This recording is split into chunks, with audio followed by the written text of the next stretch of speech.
Congratulation mister Murali. உங்களுக்கு ஒரு happy news சொல்ல போறேன். என்ன சார்? உங்களை பெங்களூர் பிரான்ச் மேனேஜர் அப்பாயிண்ட் பண்ணிருக்கு. அநேகமா நீங்க அடுத்த வாரம் டியூட்டில ஜாயின் பண்ண வேண்டியிருக்கும். Wish you best of luck. என்னடா காத்து போன டயர் மாதிரி முகத்தை உம்முன்னு வச்சிட்டு வர்ற? வேலையில ப்ரமோஷன் கிடைச்சிருக்குது, ட்ரீட் ஒண்ணும் கிடையாதா? வேலையில தான் ப்ரமோஷன் கிடைச்சிருக்கு, ஆனா வாழ்க்கையில இன்னும் கிடைக்கலையே. என்னடா மாடு மிரண்டுச்சா? ஆமா, எப்போ ஸ்டெடியா இருந்தா இப்போ மிரல. காலையில நல்லா இருக்கா, சாயங்காலம் சினுங்குறா. அவளை புரிஞ்சிக்கவே முடியலப்பா. ஆமா, நீ புரிஞ்சுக்கிறதுக்குள்ளார உனக்கு வயசாயிட போகுது. டேய், எதையும் நாளைக்கும் தள்ளி போடக்கூடாது. பட்டுன்னு உண்டு இல்லைன்னு கேட்டு போடணும். இன்னைக்கே கேட்டுறேன்.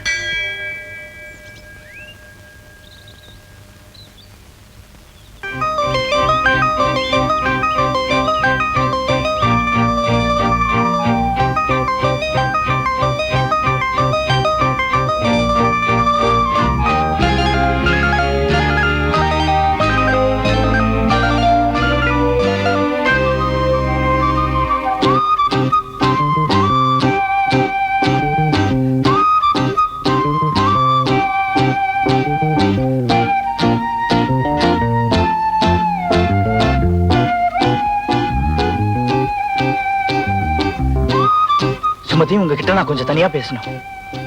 தயவு செஞ்சு இங்க இருந்து போயிடுங்க. ஜானகி அக்கா மாவுளக்கு போட்டுட்டு இருக்காங்க. அவங்க வந்து தப்பா நினைச்சுக்குவாங்க. சுமதி, உங்களை என்னால புரிஞ்சுக்கவே முடியல. நான் உங்களை மனப்பூர்வமா நேசிக்கிறேன். உங்களை கல்யாணம் செஞ்சுக்க ஆசைப்படுறேன். ப்ளீஸ் இப்ப இதெல்லாம் பேசாதீங்க. அவங்க வந்து தப்பா போயிடும். ஏன் இப்படி அடிக்க ஒரு தரம் அக்கா அக்கான்னு சொல்லி பயந்து சாகுறீங்க? நான் ஒண்ணும் உங்ககிட்ட அநாகரிகமா நடந்துக்கலையே. இப்ப நீங்க என் கூட பேசுறது எனக்கு பிடிக்கல. பிடிக்காதப்போ பேசுறது அநாகரிகம் தான். அக்கா வந்துடுவாங்க, தயவு செஞ்சு போயிடுங்க. இதுதான் உங்க பதிலா?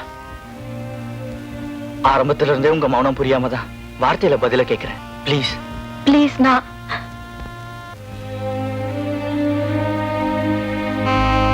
அந்த அம்மா வயித்துல புள்ளைய சுமந்துகிட்டு என்ன பிரச்சனையை சுமக்க வச்சுட்டாங்க.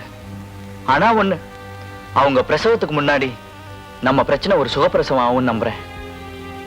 அடுத்த வாரம் நான் ப்ரமோஷன்ல பெங்களூர் போறேன்.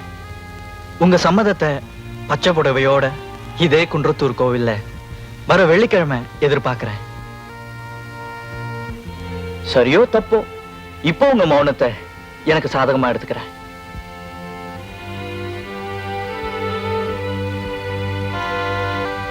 என்ன சுமதி, புறப்படலாமா? போலாங்கா. இல்ல, வேலை ஏதாவது இருந்தா இருந்து பார்த்துட்டு போவோமேன்னு சொன்னேன். அதெல்லாம் ஒண்ணும் இல்ல, போலாங்கா. நம்ம நாட்டுல படிச்ச பசங்க சந்திர மண்டலத்துக்கும் செவ்வாய் கிரகத்துக்கும் ஒரு ராக்கெட்டாவது விட மாட்டாங்களான்னு நானும் பாக்குறேன். அத பத்தி ஒருத்தனுக்கும் அக்கறை கிடையாது. ஆனா அடுத்த வீட்டு காம்பவுண்டுக்கு மட்டும் ஆளுக்கு ராக்கெட் விடுறானுங்க. உனக்கு கூட ராக்கெட்லாம் வருது போல இருக்க. என்னம்மா மலைச்சு போய் நின்னுட்ட? அக்கா, எனக்கு ஒண்ணுமே தெரியாதுக்கா.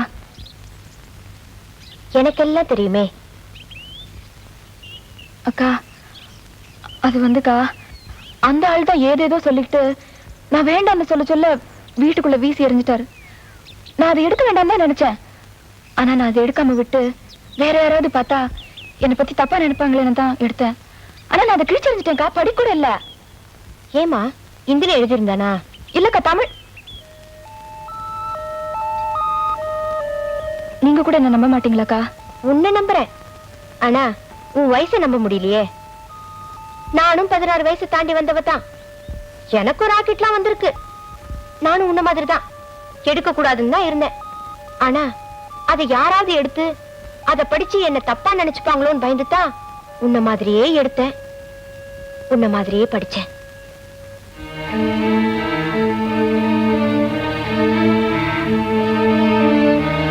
அதை படிச்சதுதான் நான் என் வாழ்க்கையிலேயே செஞ்ச பெரிய தப்பு. அதுக்கு பிறகு எல்லாமே தப்பா போயிடுச்சு. பெத்த தாய் தகப்பனை கூட பார்க்காம இருந்துடலாம், ஆனா அவனை பார்க்காம ஒரு நாள் கூட இருக்க முடியாதுங்கிற மாதிரி என் மனசு அவனையே சுத்தி சுத்தி வந்துகிட்டு இருந்தது. அவனும் என்னையே சுத்தி சுத்தி வந்துகிட்டு இருந்தான். கதைகள்ல படிச்ச, சினிமாவில பார்த்து பழகி போன கதாநாயகியா நானும் ஆயிட்ட மாதிரி என் மனசு குதி போட்டது. நாங்க 2 பேரும் ஒன்னா சேர்றதுக்கு இந்த ஊரும் உலகமும் தடையா இருக்குமோன்னு அவன் ஓதின மந்திரத்துல நான் மயங்கி போனேன். நாங்க 2 பேரும் ஊரை விட்டு ஓட உற்சாகமா முடிவு பண்ணினோம்.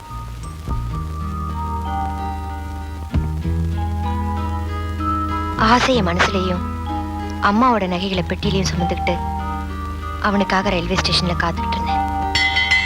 அவன் வரல. தினமும் நேரம் கழிச்சு வர்ற ரயில் அன்னைக்கு நேரத்தோடவே வந்துடுச்சு.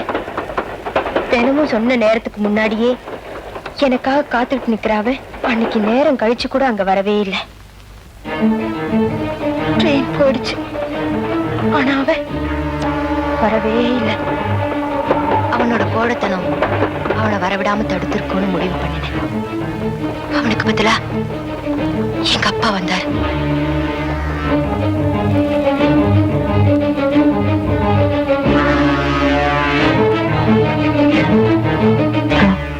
நான் மிஸ்ஸஸ் கோபாலா வாழ்ந்துட்டு இருக்கேன்.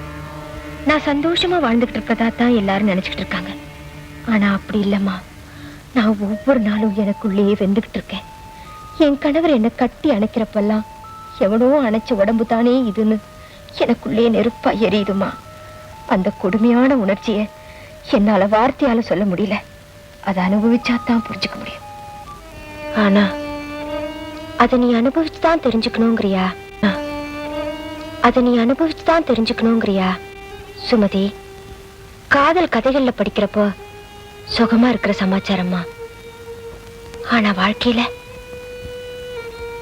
ஏதோ என் மேல படிஞ்ச கரைகளால உன் மேலையும் கரையை படிய வச்சு பக்கத்துல நிறுத்துறதா நான் பேசுறேன்னு நினைக்காத. யாருக்குமே தெரியாம என் வாழ்க்கையில் நடந்து போன அந்த இருட்டான சமாச்சாரத்தை நான் வெக்கத்தை விட்டு உன்கிட்ட ஏன் சொல்றேன் தெரியுமா? நாளைக்கு நீயும் இப்படி ஒருத்திக்கிட்ட சொல்லக்கூடாதுன்னு தான்.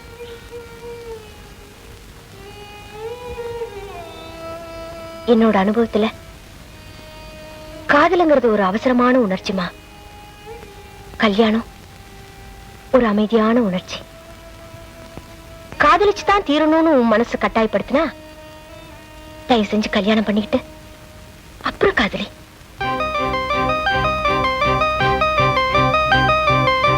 அக்கா, நான் கையில பிள்ளையோட வர்றப்ப உன் கழுத்துல தாலியோட அப்பா அம்மா பார்த்து வச்ச மாப்பிள்ளை பக்கத்துல உன்னை நான் பார்க்க ஆசைப்படுறேன்.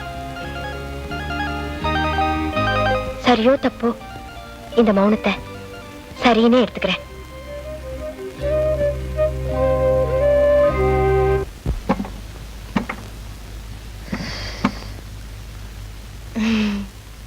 சாப்பிட்டீங்களா?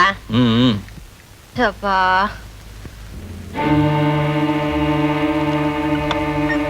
வீட்டுக்குள்ள புழுக்கமா இருக்குன்னு வெளிக்காத்து வாங்க போனியா? என்ன சொல்றீங்க? சும்மா ஒரு பேச்சுக்கு சொன்னம்மா. எங்க போயிட்டு வர? கோவிலுக்கு தான். அம்மா கோயிலுக்கா இல்ல ஆண்டவன் கோயிலுக்கா? வாரம் வாரம் போற கோவிலுக்கு தான். வார வாரம் போறியா? சந்தோஷமா? ரொம்ப சந்தோஷம். இன்னைக்கு நல்ல தரிசனம் கிடைச்சதுங்க. மனசுல இருந்த பாரம் எல்லாம் நீங்கிடுச்சு. வார வாரம் பாக்குற கடவுளை தானே இன்னைக்கும் பாத்திருப்ப. அந்த ஆண்டவன் இன்னைக்கு ஏதாவது ஸ்பெஷலா வரம் கொடுத்திருக்கானே? ஒரு பேச்சுக்கு சொன்னம்மா. அதெல்லாம் ஒண்ணும் இல்லைங்க. வர வர உனக்கு ஒண்ணுமில்லாத விஷயத்துக்கெல்லாம் மனசு திருப்தி ஆயிடுது இல்ல? என்ன சொல்றீங்க? சும்மா ஒரு பேச்சுக்கு சொன்னம்மா. வர வர உங்களுக்கு எல்லாம் விளையாட்டா போச்சு. அப்பா, என்னடி புள்ள அப்ப மூஞ்ச பாக்குறது துடிக்கிறானா? உங்க புள்ளையாச்சே, துடிக்காம இருப்பானா? அந்த புள்ள தன்னோடதுன்னு இன்னொருத்தன் சொல்லிட்டு இருக்கானே.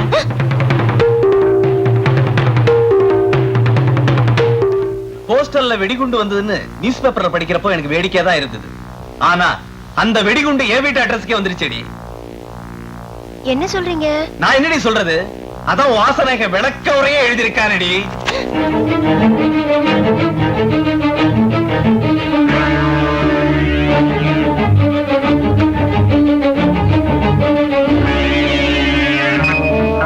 அவன் புள்ளைக்கு நீ அம்மா ஆகலாம், என்ன அப்பனாக்க பாக்குறியடி?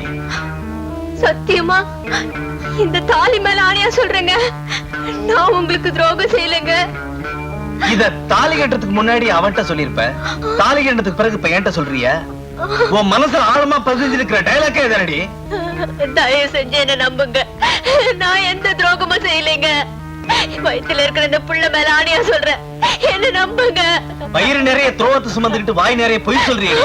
என் மான மரியாதை எல்லாம் அந்த லெட்டர் வச்சு எந்த முடிவுக்கு வந்துடாதீங்க. நான் காதலிச்சது உண்மைதான். ஆனா உன் கதையை தான் இந்த லெட்டர் விளக்கமா சொல்லுதேடி.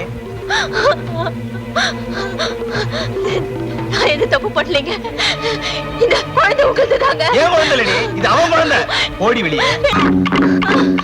ஜானகி, ஜானகி, சுமதி, ஜானகியை பாத்துக்க, நான் பால் சுட வச்சு கொண்டு வரேன்.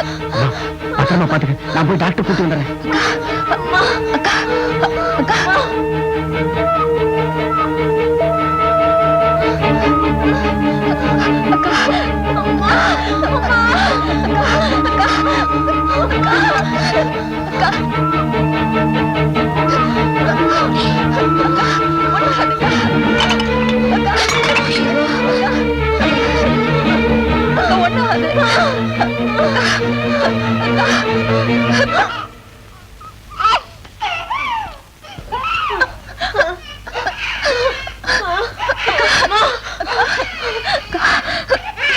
சுமதி, பிறந்த இந்த குழந்தை சத்தியமா சொல்றேன், நான் மனசால தப்பு பண்ணிருக்கலாம், ஆனா உடம்பால தப்பு பண்ணலாமா?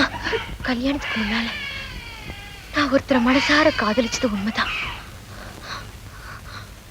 ஆனா அந்த தப்புக்காக இன்னைக்கு நான் எந்த நிலைமையில தண்டனை அனுபவிக்கிறேன் பாத்தியா? நான் செத்தாலும் எனக்கு வந்து இந்த அவமானம் சாகாது.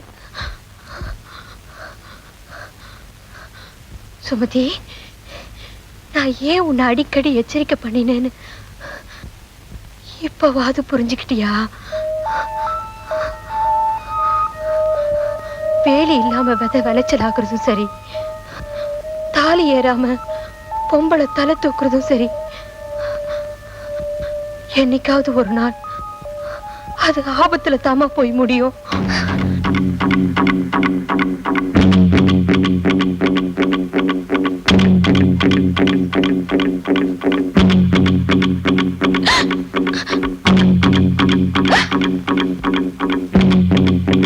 ஜானகி, ஜானகி,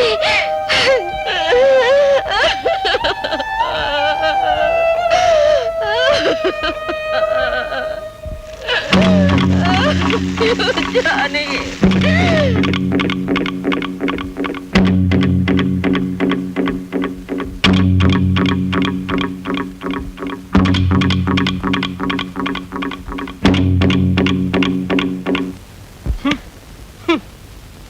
அடியே என் பொண்டாட்டி, காது கேக்குது, சொல்லுங்க.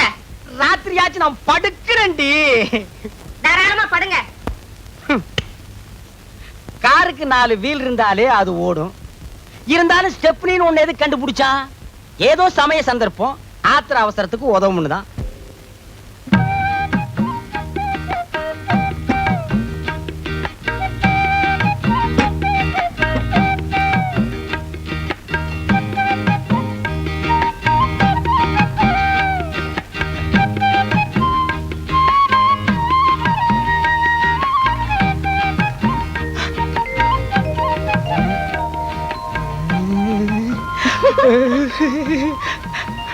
இருங்க, இத வரேன்.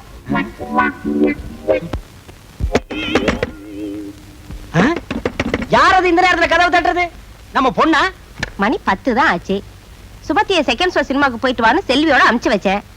2 மணிக்கு தான் வருவா. யாரா இருக்கும்? ஒருவேளை படம் நல்லா இல்லைன்னு பாதிரியா எந்திரிச்சு வந்துட்டாளா என்னமோ? யாருன்னு பாரு. வாங்க அண்ணே, வாங்க நீ. நம்ம சௌக்கியமா? நல்லா இருக்கேனா? நீங்க எப்படி அண்ணி இருக்கீங்க? சௌக்கியமா இருக்கேம்மா. என்னங்க, அண்ணனும் அண்ணியும் வந்திருக்காங்க பாத்தீங்களா? வாங்க நீ, வாங்கம்மா. நீங்க போங்க, நான் அத்தாங்கிட்ட பேசிட்டு இத வந்துடுறேன்.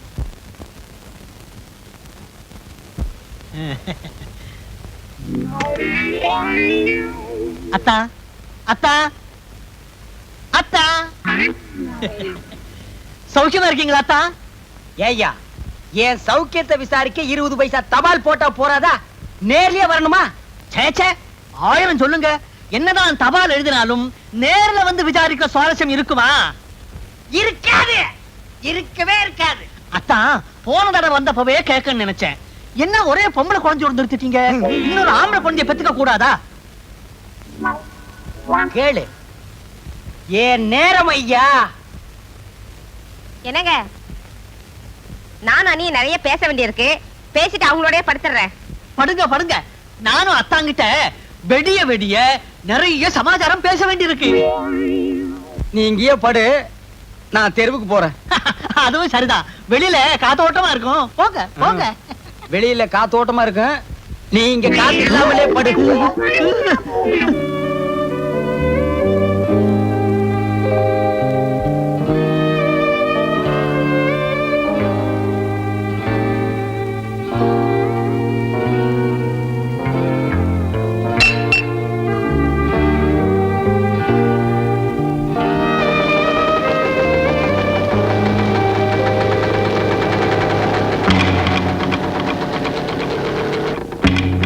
வேலி இல்லாம வித விளைச்சல் ஆகுறதும் சரி, தாலி ஏறாம பொம்பளை தலை தூக்குறதும் சரி, என்னைக்காவது ஒரு நாள் அது ஆபத்துல தாம போய் முடியும்.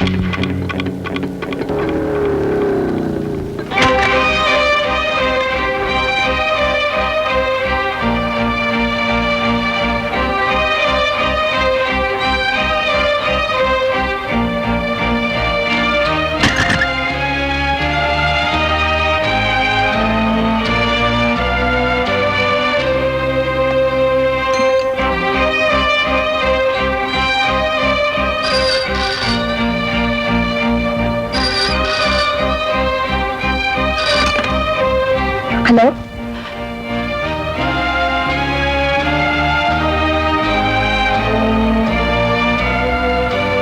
நான் முரளி பேசுறேன்.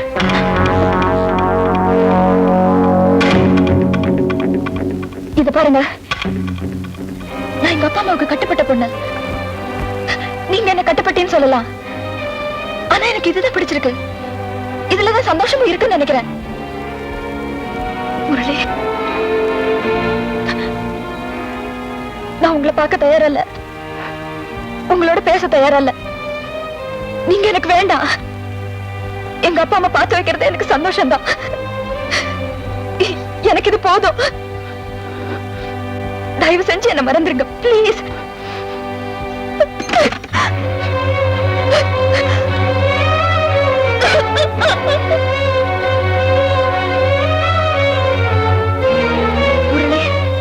நான் உங்களை பார்க்க தயாரல்ல, உங்களோட பேச தயாரல்ல. நீங்க எனக்கு வேண்டாம். எங்க அப்பா அம்மா பார்த்து வைக்கிறது எனக்கு சந்தோஷம்தான். எனக்கு இது போதும். தயவு செஞ்சு என்ன மறந்துருங்க ப்ளீஸ்.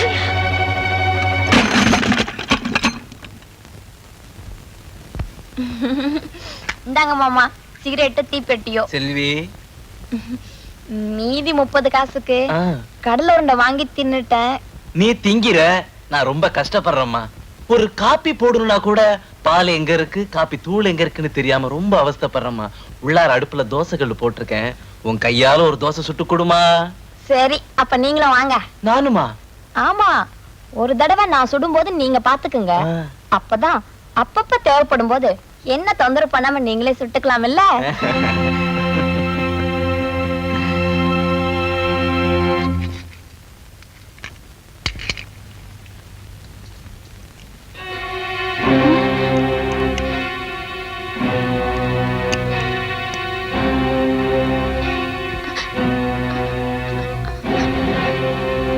மாமா, நீ ஏன் கதவை தாப்பால் போடுற?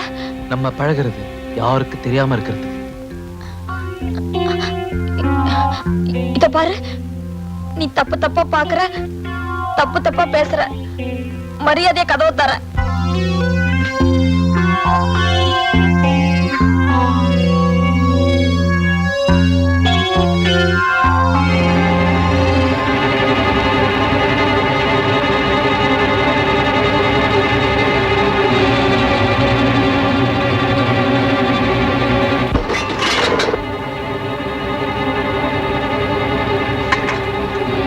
மரியாதையா போயிடுங்க, சத்தம் போட்டு ஊரை கூட்டிடுவேன். அதையும் தான் பாத்துரும் மேடி, அதையும் தான் பாத்துரும். எட்ரா கைய, கையட்ரா.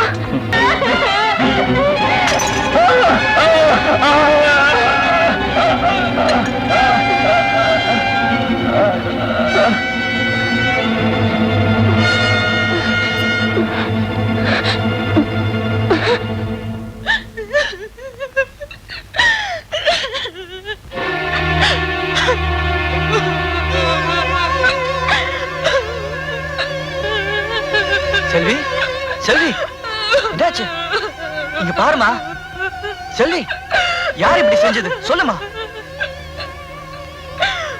மாடி வீட்டு ஜானுக்காக புருஷன் தோசை சுட்டு கொடுக்க சொன்னா, நான் யதார்த்தமா சுட போனேன். அவன் கதை சாத்திட்டு என்ன பலாத்காரம் பண்ண முயற்சி பண்ணோம்.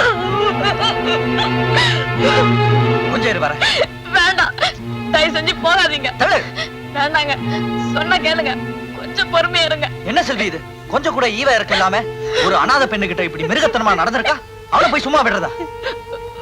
உங்களை கையெடுத்து கும்பிடுறேன். இப்ப நீங்க அங்க போய் தகராறு பண்ணா இந்த விஷயம் ஊர் பூரா தெரிஞ்சு என் மான மரியாதை எல்லாம் போயிடும். சொன்னா கேளுங்க, தயவு செஞ்சு போகாதீங்க. உனக்கு கெட்ட பேர் வருங்கிறதுக்காக அவனை இன்னைக்கு விட்டு வச்சோம்னா நாளைக்கு இன்னொரு பொண்ணுகிட்ட இதே மாதிரி தானே கையை நீட்டுவான். இல்ல, இனிமே அவன் எந்த பொண்ணையும் கண்ணால கூட பார்க்க முடியாது. என்ன சொல்ற? எவ்வளவோ கெஞ்சன கதர்ன, என்னால முடியல. கடைசியில அங்கிருந்து பாட்டில் எடுத்து முகத்திலேயே வாங்கி அடிச்சுட்டு வந்துட்டேன்.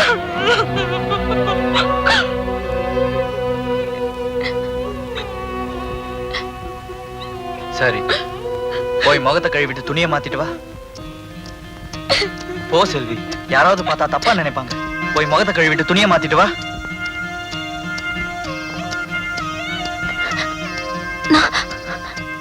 உங்ககிட்ட கொஞ்சம் தனியா பேசணும். என்னை எப்ப கல்யாணம் பண்ணிக்க போற?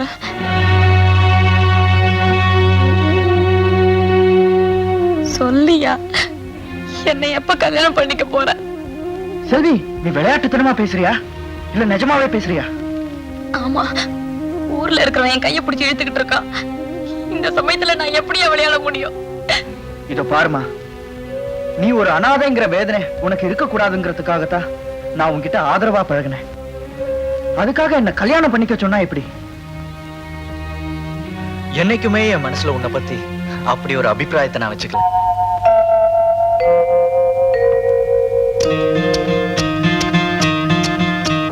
அத நீ பைத்தியக்காரத்தனமா காதலா வளர்த்துக்குவேன்னு எனக்கு எப்படி தெரியும்?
என்னங்க இது கூட தெரியுது. மாப்பிள்ள தம்பி எப்படிப்பட்டவரு என்னன்னு போய் விசாரிச்சுட்டு வாங்கன்னு உங்களை ஊருக்கு அமிச்சா மார்க்கெட்டுக்கு போய் கறிகா வாங்கிட்டு வந்திருக்கீங்களே. வாய மூடு. உன் புருஷனை பத்தி என்னைக்காவது நீ உயர்ந்த அபிப்பிராயம் வச்சது உண்டாடி? ஏண்டி, காசு கொடுத்து வாங்குற அளவுக்கு நான் என்ன மடையனா? மாப்பிள்ளை வீட்டுல ஓசிலே வாங்கிட்டு வந்தடி. என்னது, மாப்பிள்ளை வீட்டுல இருந்து ஓசிலியா? உங்களுக்கு ஏதாவது இருக்கா? இந்த மாதிரி எல்லாம் பேசினா எனக்கு எரிச்ச வரும். ஆமா, இந்த ரோஷத்துல மட்டும் ஒண்ணும் குறைச்சல இல்ல. சம்பந்தமே பேசாம சம்பந்தி வீட்டுல கை நீட்டினா அவங்க உங்களை பத்தி என்ன நினைப்பாங்க? என்ன நினைப்பாங்க? இவங்கிட்ட வரதட்சணை எதிர்பார்க்கறதுல புண்ணியம் இல்லைன்னு நினைப்பாங்க. வேற என்ன? சரி, அதை விடுங்க. மாப்பிள்ளை வீட்டுக்காரங்க எப்படி நம்ம அந்தஸ்துக்கு ஏத்த இடமா இல்ல குறைச்சலா இருக்குமா? நமக்கு அவங்களுக்கும் ஏணி வச்சாலும் எட்டாது, அந்த அளவுக்கு வசதி இருந்தாலும் நம்ம பொண்ணோட போட்டோ எடுத்து காட்டினேன். கப்பனை குப்புற விழுந்தவங்க 1 மணி நேரம் எந்திரிக்கல. அப்புறம் நான் தாண்டி தண்ணி தெளிச்சு எழுப்பி விட்டேன். நிஜமாவா? ஆமாண்டி. மாப்பிள்ளையோட அப்பாவுக்கு அம்மாவுக்கு நம்ம பொண்ணு ரொம்ப பிடிச்சு போச்சு. பொண்ணோட போட்டோவை கொடுங்க, நாங்க மாப்பிள்ளை கிட்ட காட்டிட்டு முடிவு சொல்றோம்னு சொன்னாங்க. மாப்பிள்ளை கிட்ட நீங்க என்னங்க புதுசா காட்ட போறீங்க? மாப்பிள்ள தான் தினம் தினம் பாத்துக்கிட்டு இருக்காரு என் பொண்ணு அப்படின்னு சொன்னேன். அப்படியே அசந்து போயிட்டாங்க. அப்புறம் என்ன சொன்னாங்க? அப்புறம் என்ன, நான் விவரத்தை சொன்னேன்.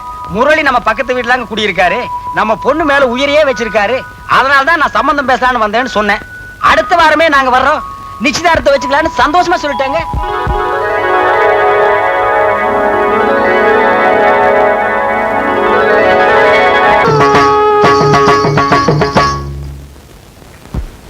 சுமதி, என்னம்மா இது காலங்காத்தால விட்டதை பார்த்து நின்னுகிட்டு இருக்க? ஒண்ணு இல்லம்மா. ஒண்ணுமில்லையாவது இன்னுமில்லையாவது, இன்னைக்கு ஆடி வெள்ளிக்கிழமை, ஊர்ல ஒவ்வொருத்தரும் கோயிலுக்கு போயிட்டு வந்துட்டாங்க. நீ இப்படியே நின்னுகிட்டு இருந்தா என்ன அர்த்தம்? சீக்கிரமா கோயிலுக்கு போயிட்டு வா. புறப்பட.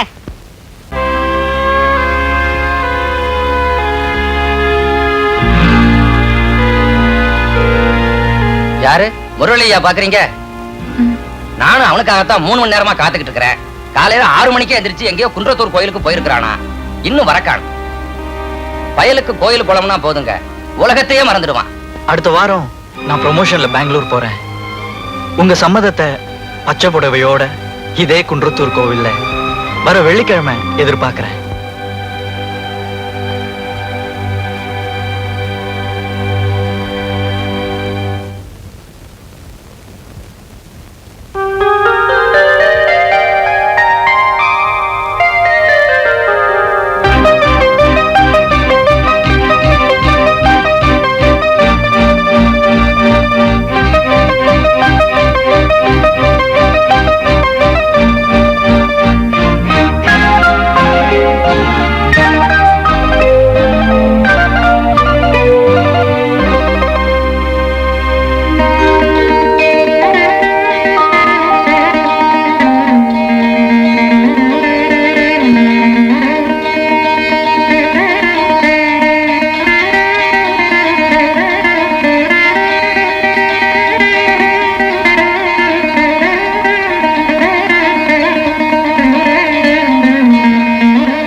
நான் விரும்பின உனக்கு ஒரு வாழ்க்கை துணைதான் தேவைப்பட்டது.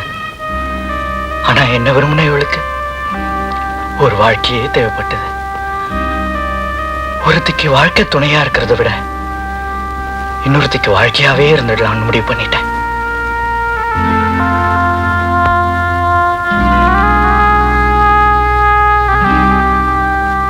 அக்கா, உங்க வீட்டு சோற தின்னதுனாலதான் எனக்கு இந்த வாழ்க்கை கிடைச்சது. நீங்க தான் என்ன ஆசீர்வாதம் பண்ணணும்.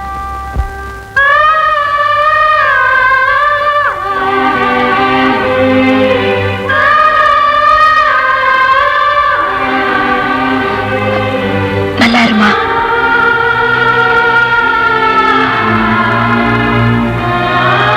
வரேன்க்கா.